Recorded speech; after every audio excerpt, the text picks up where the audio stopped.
تخيل يا عزيزي واحد من أهم علماء اللغة العربية كان فارسي. سيبويه انولد سنة 184 هجرية بمدينة شيراز وانتقل للبصرة وهو صغير. انوصف بأنه جميل الشكل ولطيف المعشر، ريحته حلوة مثل التفاح، ومنها سموه سيبويه، معناها رائحة التفاح بالفارسي. في بداية حياة سيبويه قرر أنه يدرس الحديث الشريف، وأثناء دراسته غلط باللفظ مال الحديث والمعلم مالته صحح له، فقال سيبويه: والله لأجلبن علما لا يلحنني معه أحد. يلحنني معناها يصحح لي. ومنها خلى كل طاقته على علم النحو، وتتلمذ على يد العلامة الخليل بن أحمد الفراهيدي المعروف بالأستاذ الأول. والخليل هو صاحب علم العروض، أو مثل ما تعرفه يا عزيزي الوزن بالشعر العربي، وهواي إنجازات. وقبل موت الخليل وصى سيبويه أنه يوثق العلم وما يخليه يضيع.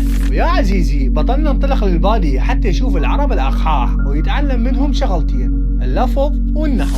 وراها رجع للبصرة وسوى أول كتاب متكامل للنحو، كتاب وصل للذروة بعصره وظل قرون بعده هو بالصدارة، كتاب بكل اللي يحتاجه القارئ من تبويب وترتيب بشكل متناسق ومتصل. وتخيل يا عزيزي سيبويه ما سمى الكتاب لأن كان ملتهي بالعلم، ولكن تلميذه بعدها سماه الكتاب بالألف واللام التعريفية. وهذا الشيء يدل على عظمة الكتاب وأهميته وعلو شأنه. إذا بوقتها قالوا بالبصرة أنه فلان ابن فلان يقرأ الكتاب، قبل يروح بالهم على كتاب سيبويه، وبعدها صار إمام النحاة بالبصرة. وهنا يا عزيزي أساس المعضلة عند سيبويه: اعتراف الدولة اللي انتمى لها، وحارب على مود يصحح لسانها بعلمه. فقرر يروح لبغداد على مود ينال المجد الأدبي، وينزل سيبويه ضيف يم يحيى بن خالد البرمكي، هذا الوزير مال هارون العباسي، ويطلب منازلة الكسائي إمام نحاة الكوفة والنحو المفضل عند هارون ومعلم أبنائه الأمين والمأمون. سيبويه يطلب منازلة الكسائي، ويا عزيزي الكسائي إمام نحاة الكوفة،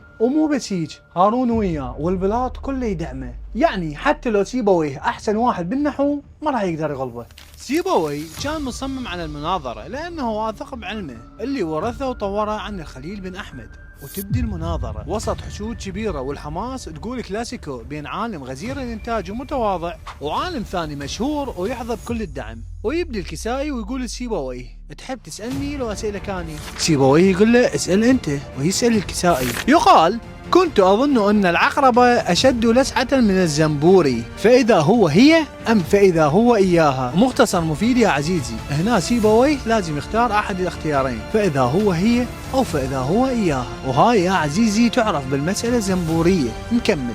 يرد سيبويه: فإذا هو هي، لأنها مرفوعة والنصب ما يصير فلازم كله بالرفع. ويرد الكسائي: العرب يرفعون هاي وينصبون هاي. ويشتد الخلاف وراح يتدخل يحيى البرمكي ويقول: لقد اختلفتما وأنتما رئيساب لديكما، فمن يحكم بينكما؟ جابوا 4 من الأعراب يحكمون بين الاثنين، يمكن جابيهم للبالة، بحيث كل ما يصير جدال يقولون القول كما قال الكسائي. ينتصر الكسائي بالمناظرة وينكسر خاطر بطلنا اللي كان يعرف هو الصح. الكسائي ما راح يسكت ويروح للوزير ويقول له: أصلح الله الوزير، إنه قدم إليك راغبا، فإن أردت ألا ترده خائبا. يعني راضي سيبويه وخليه يتوكل. وهنا الوزير أنطت سيبويه صر به 10,000 دينار وقال له يتوكل. وهذا الشيء كسر خاطر سيبويه أكثر. حسب كلام محمد طنطاوي بكتابه نشأة النحو، سيبويه كان الصح بدليل الآية القرآنية: فإذا هي بيضاء للناظرين. والأعراب وافقوا على الكسائي بسبب مكانته عند هارون العباسي، ويقولون إنه الأمين ابن هارون كان متفق ويا الأعراب إنه يوافقون الكسائي اللي كان معلمه. سيبويه بعد خسارته يرجع من بغداد، بس ما يروح للبصرة، يسافر الفارس ويعتزل الناس لأن ما قدر يواجه الناس بعد الخسارة ويموت من الحسرة وهو بريء عن شبابه وبدون ما يعوف أطفال. ويقال إنه لما انقرأ كتاب سيبويه على الكسائي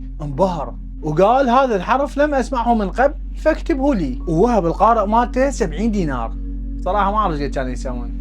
كتاب سيبويه ظل خالد وعبر عصره ووصل مو بس العلماء، العامة الشعب. وانت يا صديقي شنو رأيك؟